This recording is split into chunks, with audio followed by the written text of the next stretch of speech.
Sex. It's not that deep. Everything love, lust, and life. Sex. We talk about it so you can get better at it. We can all get better at it and maybe feel a bit happier in the process. It's not that deep. Or is it? Hello and welcome to the newest episode of Sex. It's not that deep. I'm Rebecca and I'm here with my good friends Fran and Andy, and today we're talking all about sex toys. This is our episode called Sex Toy Stories. So what would you say is our group experience of sex toys? Not particularly as a group, but I mean, I'm quite vanilla in terms of my sex toy exposure. How do you feel? I don't think we're huge sex toy users, are we? I wouldn't say we're particularly got a big armoury behind us. But then I suppose we've been places where we've seen a lot, so it's not like we're totally vanilla in that respect. But yeah, not huge amounts of experience. Do you think there's a reason that you aren't a big users of sex toys, or is it just not come up? A lack of exposure, I think. I mean, we only just got a rabbit recently, didn't we? It was, about a year ago? You did. Yeah. It immediately became my favourite thing, but... Yeah, the children, dogs, all discarded. We don't see Fran anymore. But we haven't even tried, like, a wand or anything like that, which is sort of one of the key ones, isn't it, at the minute? But so it's really interesting that you said lack of exposure, right? Because to research this episode, I did a hefty look into what sex toys there were and what existed. And I go onto these websites and I'm seeing all these, honestly, random names of things I've never heard of. And I'm like, what is it? What do you do with it? And then I look on the usage guide and it really does not explain. So I'm still left with the names of things and I don't actually know what they do, because even the websites of these sex toys themselves do not say how to use them because it's too scary talking about sex in public. So lack of exposure, I think 100%. If I knew how to use a lot of them, I'd be like, yeah, let's get them. But I have no idea. This is where Love Honey's quite good, actually, because they have quite a lot of reviews where people will say about using things and what they found to be good and what they didn't, which I found quite handy when we're looking for us. I think that's true of anything, especially anything you buy online now. Often the reviews from people are usually the most insightful, but often the most entertaining way of discovering about products. That's a good idea. I should have looked at that, seen the people's side of things. Because we looked on a toy website recently, didn't we? Adult toy website, and there was a lot of reviews on there, and some of them are really detailed. Like, some people are obviously probably getting a sexual kick out of typing up everything they did with their rubber fist with their partner last night. And some people are quite funny with it and will be quite anecdotal about things they did and how it's enhanced their sex life. So we certainly found that quite fun, and also it's quite entertaining and insightful as well, wasn't it? Yeah, and I think your experience with a sex toy is kind of like guided by what your expectations are as well out of it. And I think that does help, having that there to sort of hype you up into, oh, we could try this, is really handy, especially because so many of them now are so sort of discreet and different looking.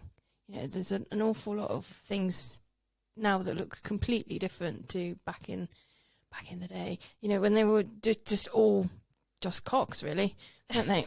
Or variations on a theme. And now there's so many fluid shapes, especially more aimed at women.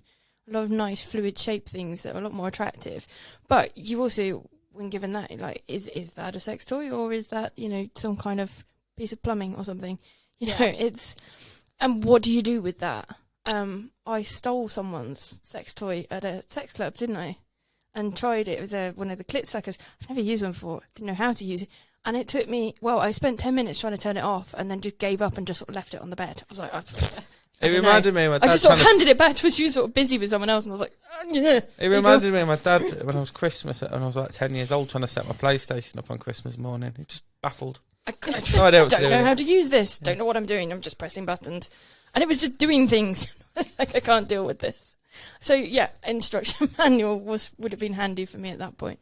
But that's the point, isn't it? That they are so different now to back when we first started having sex, that they're so much more interesting, but also there's a bit more of a learning curve. Yeah, and there's so many different types of sex toys. This is what blows my mind, because particularly if you're like, oh, I wanna get a sex toy for myself. I don't know what I want to get because I don't know what works for me, but they're all so expensive. Whatever I get has to work. Bit of an investment, isn't it? Yeah, It's a big investment, isn't it? Because a lot of them, I mean, there's variable prices, but some of the more popular ones are quite expensive, and you can't return it. If you've opened it and tried it, you can't send that back. Sell it on Marketplace. Marketplace. You can't. Oh God, I'm sure people have tried. So you've got to make sure you get the right thing, haven't you? Because it's a big investment to make, and also, you've got to make sure that it works for you and your partner as well, potentially. Yeah, absolutely. So I'm sure there's a lot of examples where people have bought something and it's been a little bit of intimidating for their partner, especially men who are hung up on size and things like that. Yeah, see, I've heard this quite a bit about. There's been a lot of this discussion in the women's groups that I'm in, where I want to try these sex toys, but I'm worried that my partner's going to think that they're not enough, and that I'm worried that it's going to take away from our sex life rather than adding to. And I think that's a barrier for a lot of people.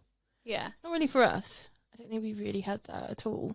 But for us, it's more like, well, are we going to get value for money? It's a really middle-aged way of looking at sex toys, but are we going to get value for money out of it? Because we use ourselves quite happily, and so you don't need it. Yeah, it's as a bit bonus. of a luxury. Yeah, and you want it to be worth that. But actually, everything that we've done recently has really added, I think. Yeah, it's all about having the right thing, isn't it? It's like any job, you've got to have the right tool for it. Yeah. You think of most kitchens. Most kitchens have probably got them weird little garlic crusher things. But probably you're never going to use it. I've never used ours in 10 years we've owned it. I was really wondering where that was going. Obviously, yeah. But you've got to make sure you get the right thing. And I think that's where reviews can help. If you're buying online especially, I think if you look at the reviews that people have placed on there, actual people have bought it and used it, you're probably going to get a much more insightful look at whether it's right for you. But in the same time, if we go back to the garlic crusher analogy, you're not going to want to spend several £100s on one if you're going to use it once every 10 years. Yeah. Or if you don't know if it's right for you. Or you're going to use it once and think, it's not really for me. Definitely a question for me is, I don't need, like you said, I don't need that much extra. I don't want any crazy extra simulation because it would just be way too much. So how do I know that if I get something, it's not going to be too intense? I'm going to be like, I can never use that again because it was just way too much too soon. Do you know what I'm saying? And it's like, how do you gauge that? I think that's the thing. This is where you've got to be careful because it can add up. Because it's like anything. There's entry level priced stuff, isn't there? There's cheaper toys available, but if you then buy the cheaper one and you're like, this is really good, you've then got to outlay probably twice as much again to get the one that's probably right for you. But equally, if you buy the cheaper one, they're not as good. And maybe all the things that people are raving about are because the expensive ones do really nice things and they are much better. And if it's just like buy cheap and you don't even get half the level of pleasure as you would from a better quality one. I think the toy I got you recently, the rabbit, which has got all sorts of settings on it. That's been brilliant for you. You love it, don't you? And I've never had one before. And I think that shows that it is worth investing that a little bit more and getting the better one. Yeah, because it does slightly sound like a tractor when it's It does full. a little, yeah. Yeah. That's mostly the thing with the more expensive ones, is that they're quieter. And if you've got kids, that's kind of an important thing. Because you can only really use it at certain times. Less than a fifth of British women feel satisfied with their sex life. That's so high. But how many women don't feel satisfied? A survey found that women are the most likely to use a sex toy, whilst only 1 in 8 men would admit to owning a sex toy. That was in the UK. The most surprising results of one survey found that those aged between 45 to 54 years old confessed to owning the most sex toys, with 8% of people who fell into this age bracket admitting to owning 5 or more sex toys. Vibrators came first, no pun intended, as the number 1 sex toy of choice. In the US, about 50% of all males have at some point of time used a sex toy. Now, this interests me because I don't think of men as using sex toys. It just doesn't connect in my brain. Obviously they do. But obviously from the stats, neither do men sometimes. Think about, think about. I doesn't surprise me when you say that a lot. Because the word used wasn't that men use them but wouldn't admit to owning them. That doesn't surprise me. Because I think it is a little bit of a new concept in many ways. Yeah. Because, it's only a recent thing where we've bought something for me to... And it's a little bit try. taboo. And that's partly through jealousy, because you've got loads of things. And I thought, I want something. I saw a snippet of a podcast the other day and a woman was talking to her partner about, she's like, you used to have a fleshlight. And like, whereas if you'd said that to a woman, it'd be like, yeah, I own a sex toy. It's totally normal. It's absolutely fine. Whereas it's still that taboo around men having sex toys. Whereas I think that's because it's seen as such a feminine thing, isn't it? You say you do a word association game with anyone, say sex toy, they'll draw a dildo, won't they? Yeah. That's what I mean, or a vibrator. But maybe also because it's a different thing that, a fleshlight is a physical thing rather than a mechanical thing. Whereas most female-aimed sex toys are quite mechanical. Yeah. They give you some kind of pleasure. You're so behind the times. I've looked at this recently. There's proper mechanical... It's basically an inverted rabbit for men now. It's like a fleshlight, but it looks like some sort of futuristic gun in a sci-fi film. But it does the whole job. If I was a man, I'd get a fleshlight. I think it's genius. I think it's such a brilliant idea. Yeah. Yeah, I think, and they're well designed and well thought through. And I think this is something that I noticed when we started looking at sex toys, is that actually designers really lagged for years. Why were they all pink or black or natural colours? Like really bright, disgusting pink. Yeah. What happened to colours that people wanted in their life, Yeah. And only recently have they started coming out in reasonable colours and reasonable looking. And I was saying about not just looking like a cock, just having flowing shapes and nice things. It's only been a very recent thing. It's sort of the last 5 years or so, not even that, I think, where things have started to change. Yeah. We've been stuck in the 80s with them for quite a long time. It's took a long time for it to catch up. People want everything to look nice now, not just be functional, to look nice. But function as well as being behind. I mean, the Wanda's only been out not that long. And, I mean, that's a fairly obvious function if you think about it. It's just a form of vibrator, but done better. We've been stuck with quite crappy vibrators for quite a while. We've used dildos. And they've got a lot better recently. In humanity for like thousands of years. I've actually seen an archaeological site where there were dildos made out of rock that they've carved. I was like, brilliant.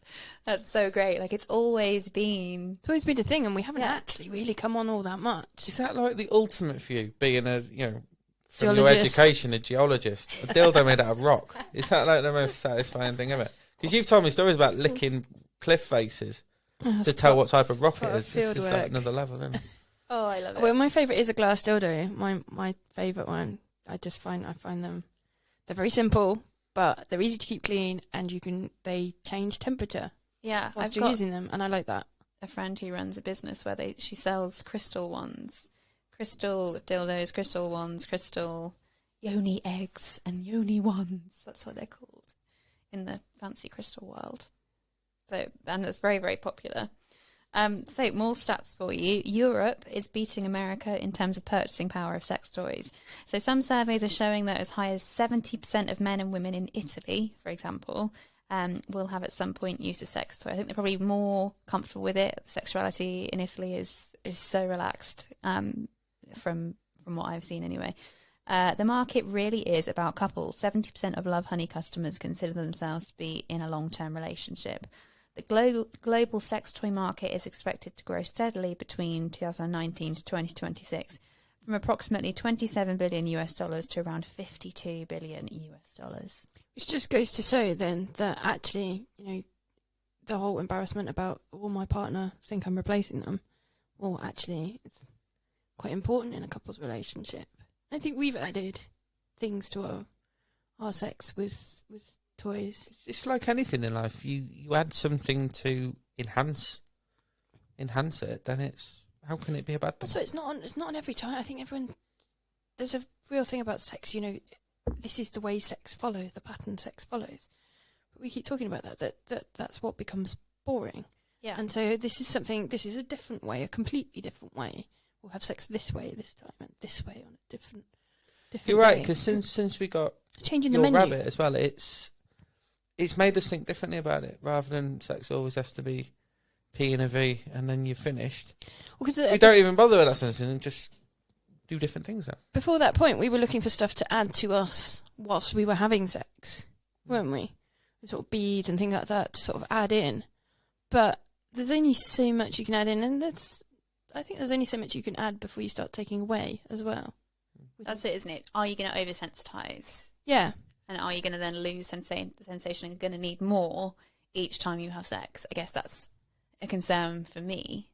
If I have too much, because I'm already very sensitive, is that going to be a problem long term? Do you know what I mean? Yeah, and there was something I was reading. It was a question a woman was saying that I can orgasm really easily on my own, but I can't orgasm as easily with my partner. Have I sort of done damage to our relationship? I was like, well, no, but maybe that's the way you're physically now sort of.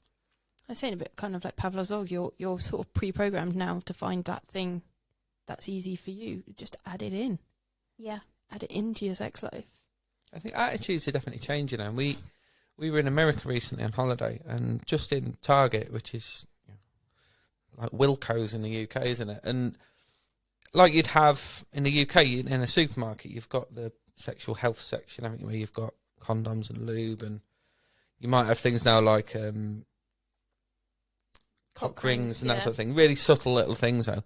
But in America, which I'd always in my mind thought a little bit more sexually repressed than we are, they've got a full range of sex toys there, and it is just effectively like a supermarket. And they've just got a full range of them out on the shelf to grab, literally.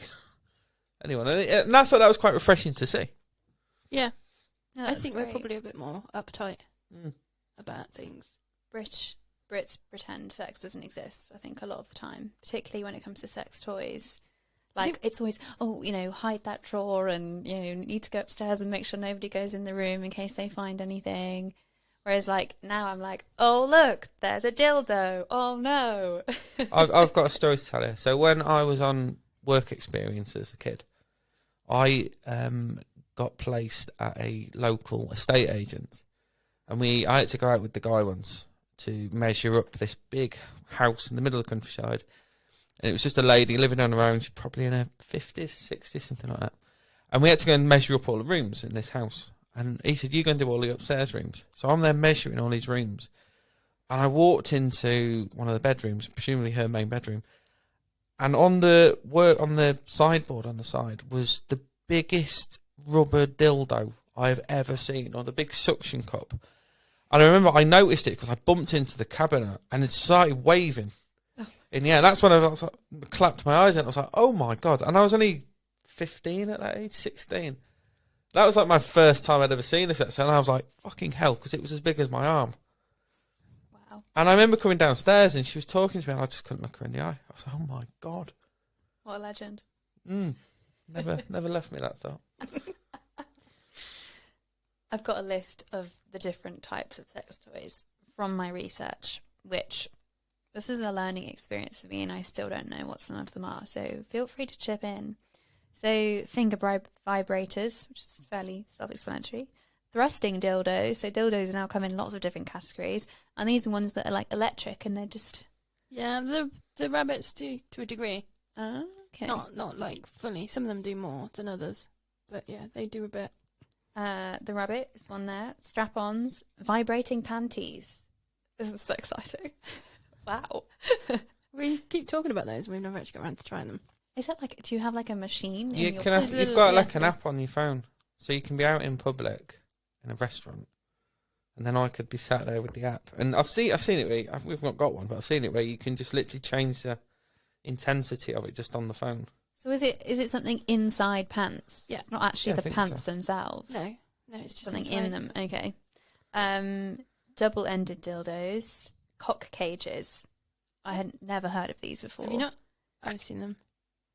Explain cock cages to me. So So it's a chastity device. Basically, it's just a male chastity device. It goes round Well, generally when they're flaccid, so they're quite not enormous. We've seen them when we've been at Torture Garden, because you've got a lot of domination sub-relationships there. Mostly, well, no, 50-50 really, but this obviously is where you've got the female as the dominant one, and it's just a denial, isn't it? Yeah. So I don't know, I'm not sure on this, but I don't think you can get an erection in it because it's so small and constricted. Really? And it's just a power thing, isn't it? Okay. Hands-free remote control vibrators, which I think we talked about. Penis rings, which is same as cock rings. Nipple clamps. Butt plugs. Jiggle balls. So this is one I don't understand. This is another one that Love Honey didn't actually explain what it was for. Ah, right. So they're similar to love eggs as well, I think. They're little weighted balls that you put inside you, and then as you move, they bang inside the ball itself and create vibrations. They're pretty good, but also they make you really, really wet. But I think they're basically the same as the Kegel ones for pelvic floor as well. So because they sit on your pelvic floor and you have to kind of clench around them. But I think that might do some good. You were saying previously about in a previous episode about how you need stimulation in order for your pelvic floor to sort of relax enough for sex. I think it's quite good for that. I think you end up the sort of tension is released, and especially if you're sort of tense in sex as well. I think they're pretty good for that too. Yeah. They sort of help with that kind of tension. I remember you used to have a set of those, didn't you? I had a couple of sets. I had a set that was like hairy. It had like little furry bits on the outside. And so the problem with that All I'm is... seeing is a pair of kiwi fruits. Yeah, it was kind of like that. And when you put them inside, it's just like, it sort of grasp onto your body. It was a bit weird. Wow. The smooth ones are better. I remember you had the smooth ones. Yeah, and it's a long time ago. But I remember you wearing them from like the benefit that they give for your pelvic floor. But yeah, because if you I wear them remember for a the while, benefit later in the evening was great. yeah, because they You're kind well of get up you in for the mood. Yeah, that's the thing. They're supposed to, you're supposed to use heavier and heavier ones to kind of tighten your pelvic floor. See, I have Kegel weights for my pelvic It's a floor. similar thing. But they are not. They don't make me feel good. They make me feel sweaty and like Sweaty? Yeah, it's hard work. I'm trying to be like the lady who can lift the baked beans with her vagina. That's my aim. I think maybe it's a little bit further than the jiggle balls are capable of. A vibrating saddle. Now this one really interested me. It's very, very expensive. I think it's like a specific brand that does this. Yeah, I've seen these on porn before. They're called a Sibian, I think it is. Yeah, that's the one. That's the one. Yeah, I think that'd really be up my street, but just it's extortionate. Do you know what I mean? They sort of get added into extra furniture as well. There's a lot of furniture that you can sort of add it in as part of it, like horses and things. Yeah, I've never had a female orgasm, but they look amazing. If I was a woman, I'd buy one. Everyone I'd who's sell a used them car and buy one. seems to be quite keen on them. I don't think they look particularly attractive, if I'm honest. Where would you keep them? Do you know what I mean? Yeah. Oh, this is a huge seat for no reason. Just keep it in my house. Grandma, don't sit there. Oh, God. Yeah, I think it's another one of those things where sex furniture is really unattractive. It's another one of those. Yeah. It's one of my pet hates. Suction toys, obviously, Fran, you have experience of these. See, this I think would freak me out so much. I'd be like, it's going to swallow me. But it's only small. I wasn't all that great at using it, to be honest. It wasn't mine. So but yeah, they were pretty good.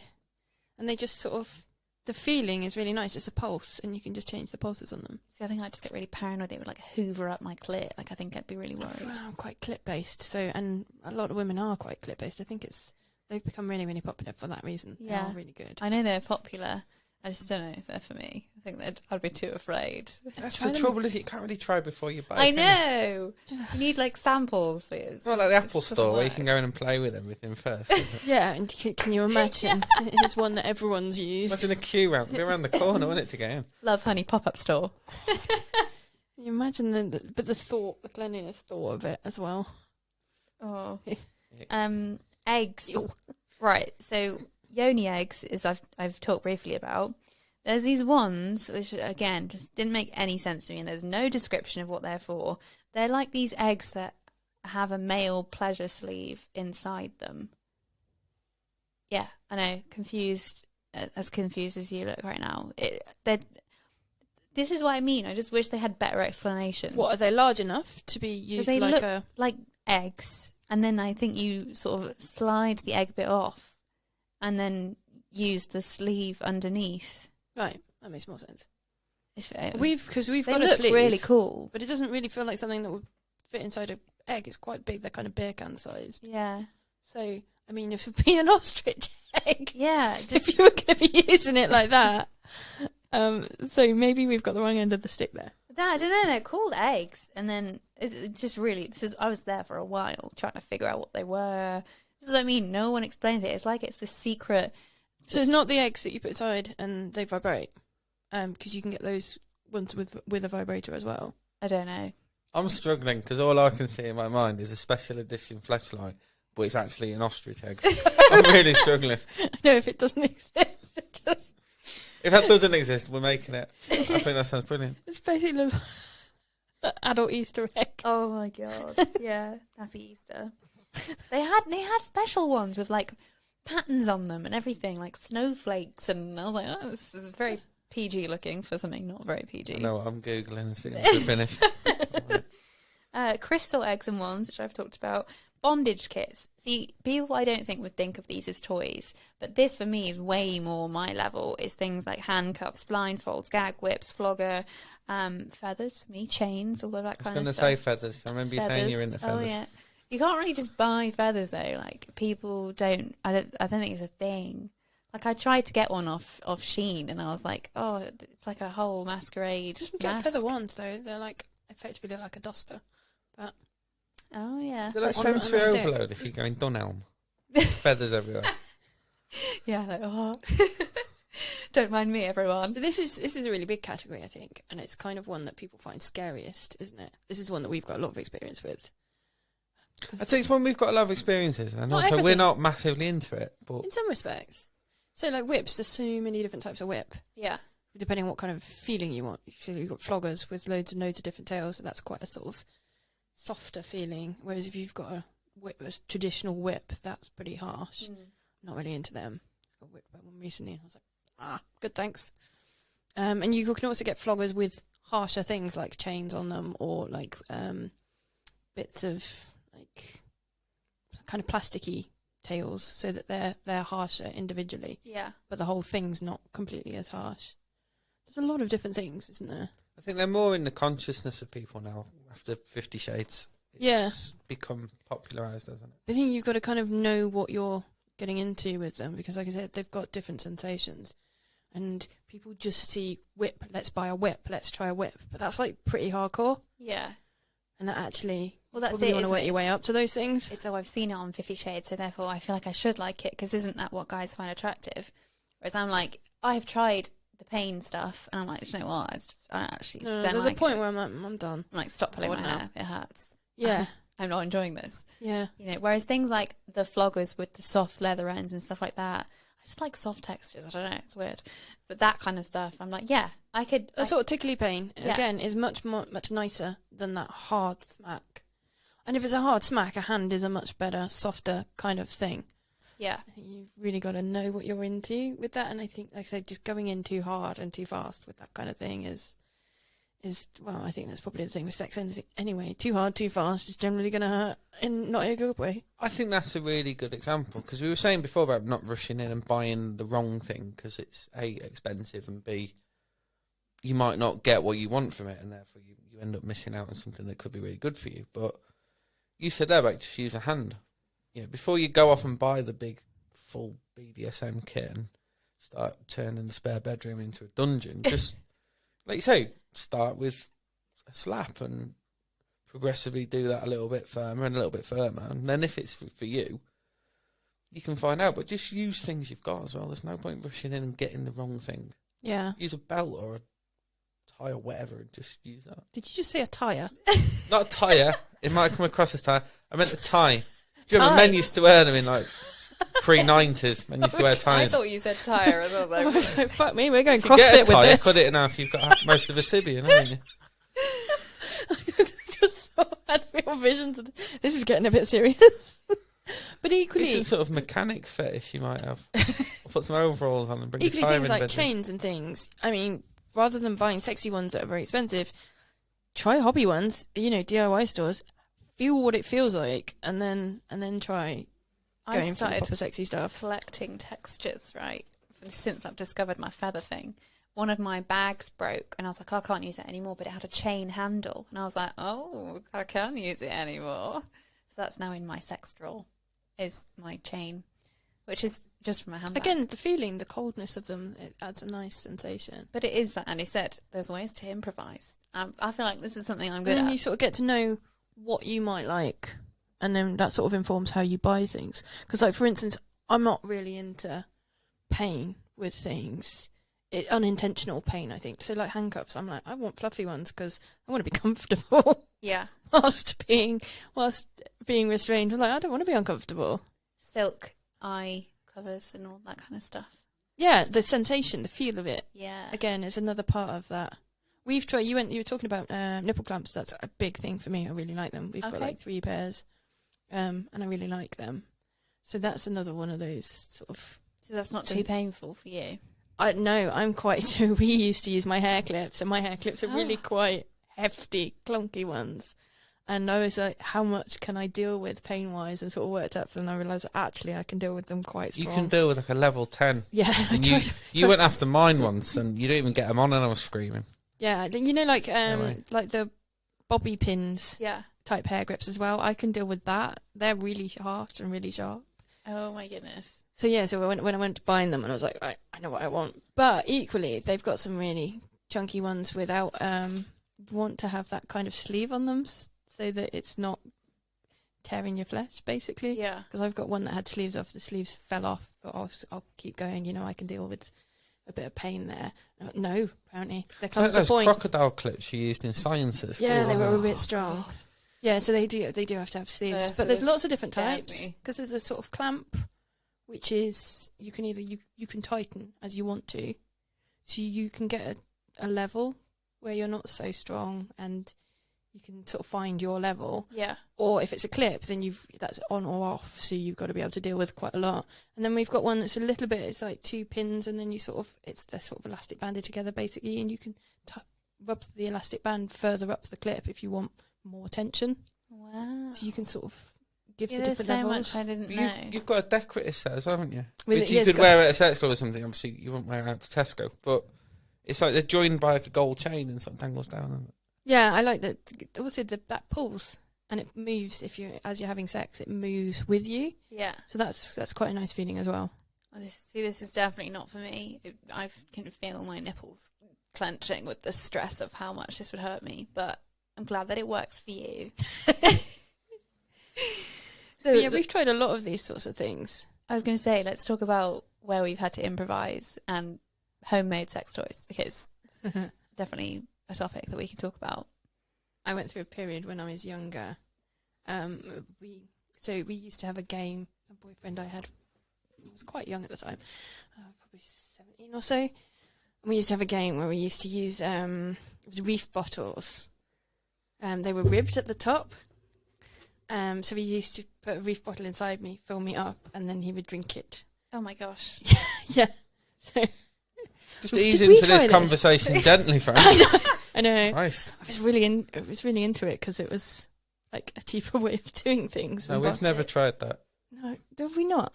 We haven't. Not yet. But yeah. I'd be up for that, because when I was in my adolescence, reef was like my Does it favourite even drink in the pub. It was Does it lovely. exist anymore though? Probably not. See, I would just put condoms on everything. That was definitely my thing. Vegetables, toothbrushes. Cosmetics bottles. Yeah, cosmetics bottles, deodorants, anything that's got a cool shape on it. The lube bottles, I don't know if you've noticed, but some of the Durex lube bottles are actually shaped.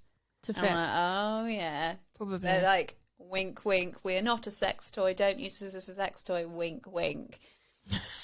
And then just a homemade lube in general, which has been a downfall actually for me from the beginning, really. Homemade lube. Homemade lube, oh, that can be used as lube. No, that's a bacterial infection in a cup, basically. I've never even considered We've it. never really improvised lube, have we? No. It seems like it's readily available. Yeah, but it's expensive. It's like $7.99 for a bottle of lube, whereas other things are free. So, any success stories with improvised lube? Right, so coconut oil works well unless you use condoms, and then you need Plan B the next day. So that's the best. But really? Yeah, it's oil based, so it tears condoms. Yeah, I read everything up about that, and I still did it. I've never tried improvising. I feel like that's an area I don't want to fuck things up with. Yeah, So, yeah. apart from with shoving alcoholic drinks, apparently. Did you get drunk from it? No. And then we've tried fruit and things. Iced pops as well. That's quite a nice sensation. Yes, I like ice. Glass bottles. I've got a bit. I used to have I had a bit of a phase of that. Yeah. Again, it's the glass thing. It is. This shows her the difference is that most objects around the house, there's lots of phallic shaped objects. Yeah. There isn't many inviting objects for the How many gentleman. things have you used? Thinking back, because obviously this is more when you're younger and sort of discovering yourself, that I can't really think of too much, really. Your boundaries are lower, I think, when you're younger. Oh yeah, and you're like, oh, I'm not going to tell anybody about this. I'll just try this. Yeah. No, I mean, I will admit, when I was, 18, 19, where I lived in my hometown, there was a really dodgy sex shop. It's the sort of place where you'd walk past it and be like, I'm going to get mugged around here. I mean, it looked rough. Mm-hmm. And I went in there once I was probably really horny because I was 18. And I went in there and I bought a male sex toy, right? But it was the equivalent now, when you look at how sleek toys are now, and for male you can get like sleeves for men now. I don't know why I'm gesticulating. But you can get the sleeves, can't you? And they look really sleek and stylish and functional now. This was like the equivalent of like a 1980s mobile phone, and they were bricks. Oh. And it was useless. It was absolutely useless. It was like a latex, I suppose an early version of a fleshlight, but it was absolutely terrible. See, I just think of American Pie when I think of male sex toys. You know, like, the socks and the pie and all of that kind of stuff. Like, that is my knowledge. That is my range of knowledge as to how men get themselves off. I guess I've got hands, so I don't need anything else. With women, it's a little bit more complicated. That's the thing. I'm sure many men would agree. I've got short arms as well, so Your hands feel great. yeah. Honestly. Because you practice it for years, you get really good at it and you know what works. And I think that's why probably it's easier maybe for a man to replicate the feeling of what feels good for them using their hands, because you can make it the same shape as a woman effectively. Whereas you've obviously, as a woman, you can't really replicate things as easily without you can't make a dick with your hands. It doesn't Not work. easily, no. Again, short arms can't You reach. can't reach. No. So Nails as well. Nails. I didn't have such nails a problem. until I was quite recently. To be I honest. used to always have acrylics, like long, spiky acrylics, and it was just like, there's no way I'd go anywhere down there with nails like that. And then you really have to improvise, which is why I'm a saddle gal. I'm not really a hands-on. I'm anything else but. Yeah, no, I get that. I keep my middle finger, which is the one. It's my diddling finger, as we call it, to try and keep that short enough. Because I discovered when we started going to sex clubs, and I tried to finger another girl, and I was like, oh my god, I'm probably just destroying. King Edward Scissorhands. Yeah. So I was like, my nails are really long, and I was like, that's probably not great. I've got to be really quite aware of how long they are. But when I was younger, I chewed my nails until I was about 30 something, so it wasn't really an issue for me. But I was very sexual as a teenager, and so pretty much everything in my house that could be used was. Like, the screwdrivers have very shaped handles. They do. As long as they're clean. I had a shower head. We'd had our shower head replaced, so it wasn't even on the shower. So I was like, right, that looks useful, and secreted it off. So I tried both ends of that, because why not? It's available. Fruit. Oh yes, I'm with you on the fruit train. But then also though, I used to have a bit of a thing about what can I fit, sort of thing. You sort of view it like a bit of a challenge. Ostrich egg? Yeah, maybe not that far. I don't know if you ever went like that, like when you just sort of size things up and like, would that fit?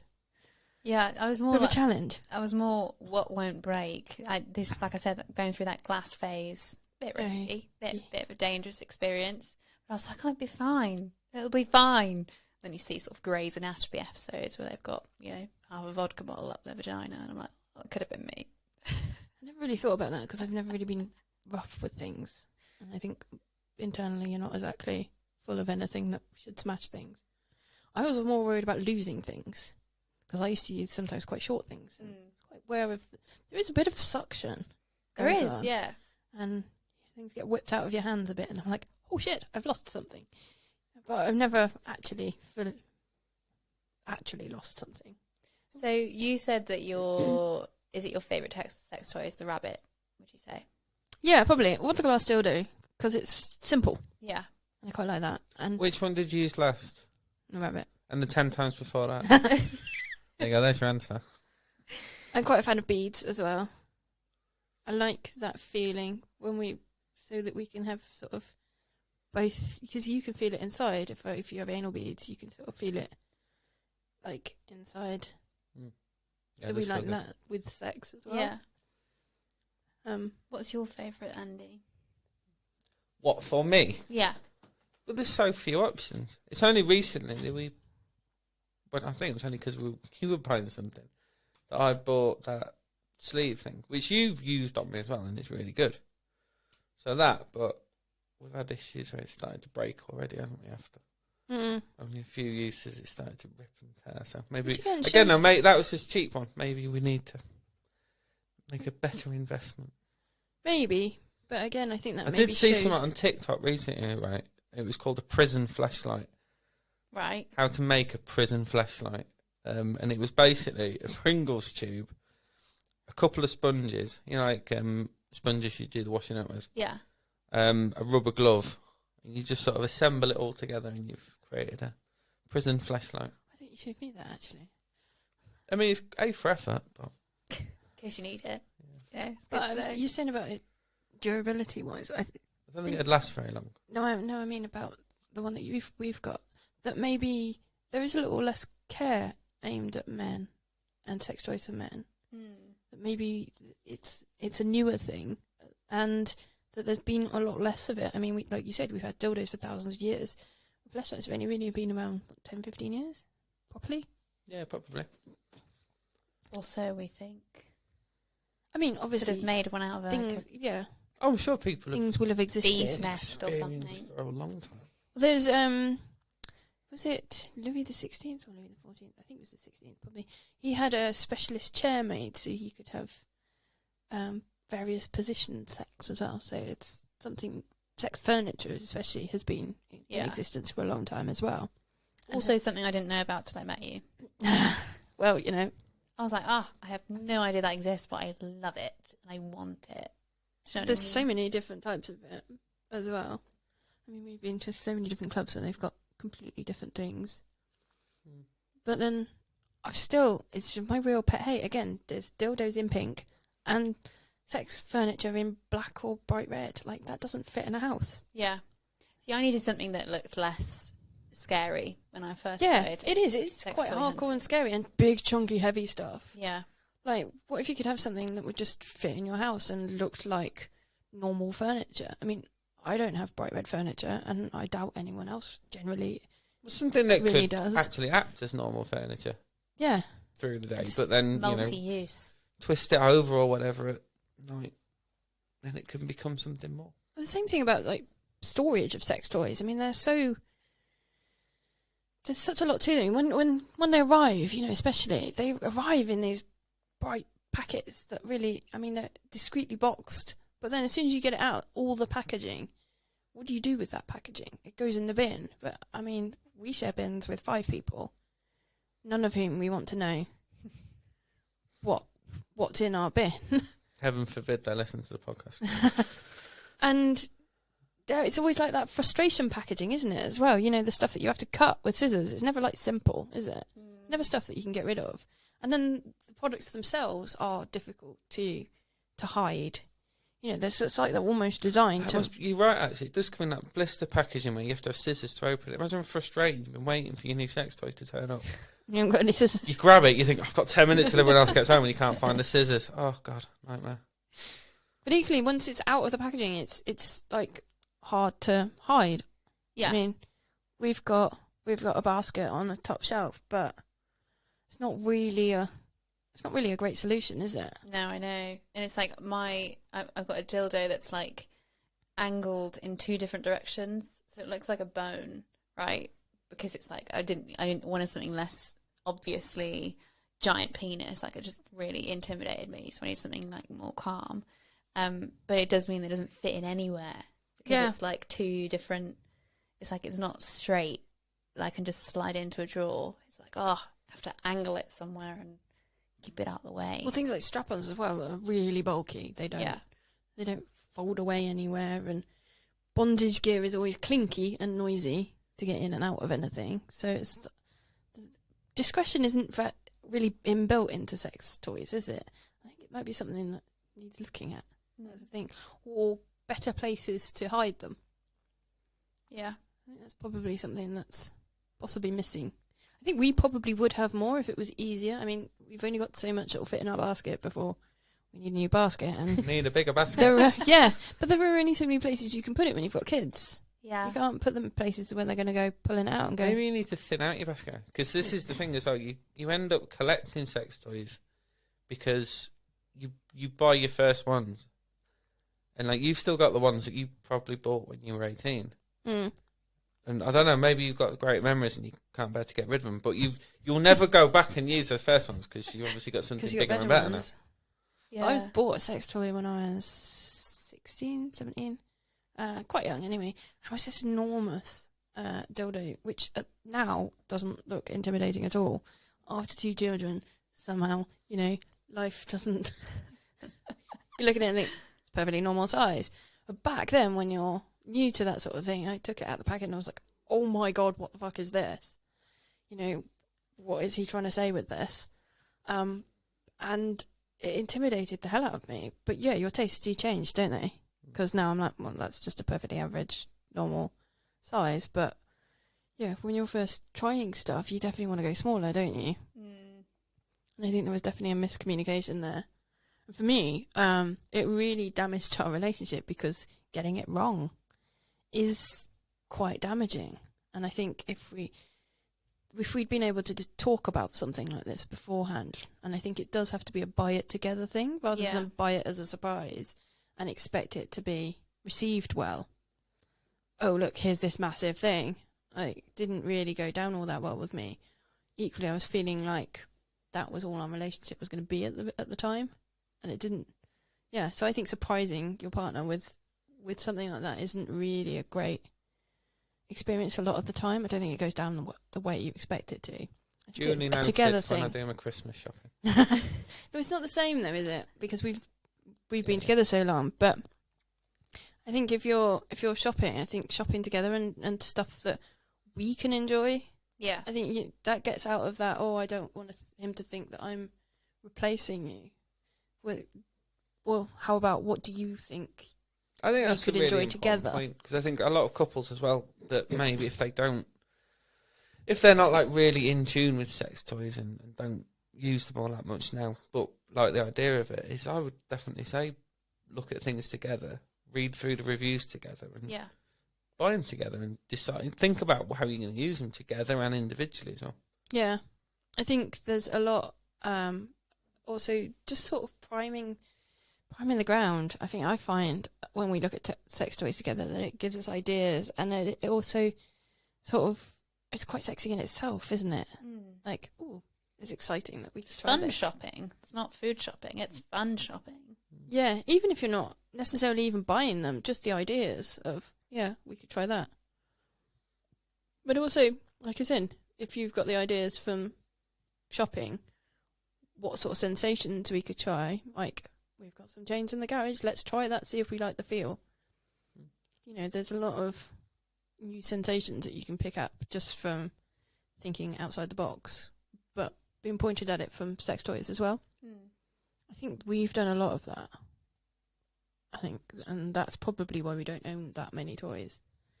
But also, I've never really thought about, I think this is probably something that's probably a bad thing, is that I've never really thought about the investment side of it. Like thinking of your pleasure as an investment. Yeah. I always think, oh, that's really expensive. I don't want to spend that money. Rather than, well, actually, you'd spend that kind of money on a spa day or something like that for you. Well, this is just as important. Yeah. For your I think well-being. I think that's something we've grown into as well, isn't it? It's not just in sex toys, but in generally investing in ourselves and feeling good and enjoying ourselves. We've done that much more over the last few years, where we've realised that it's important to do that when you can. Putting your pleasure first, actually, I think is a learned thing, and that's why you're saying that 40 and 50-year-olds have more sex toys, because maybe they've income-wise probably a little bit more affordable, but also B, that you come to that experience later in life and think, actually, I do want to look after myself now, especially as things start heading south. I do want to look after myself a bit better, and that sort of expands into your sex life. Yeah. I love that. Well, I think this has been a really useful conversation about sex toys. Thank you, everybody, for your stories and telling the world about your sex toy use. It's great. So thanks so much for listening. Please feel free to give us a review or a like on any of our social media or our website, www.clubhall.com. And we hope to see you again soon for the next episode of Sex It's Not That Deep. Sex. It's not that deep.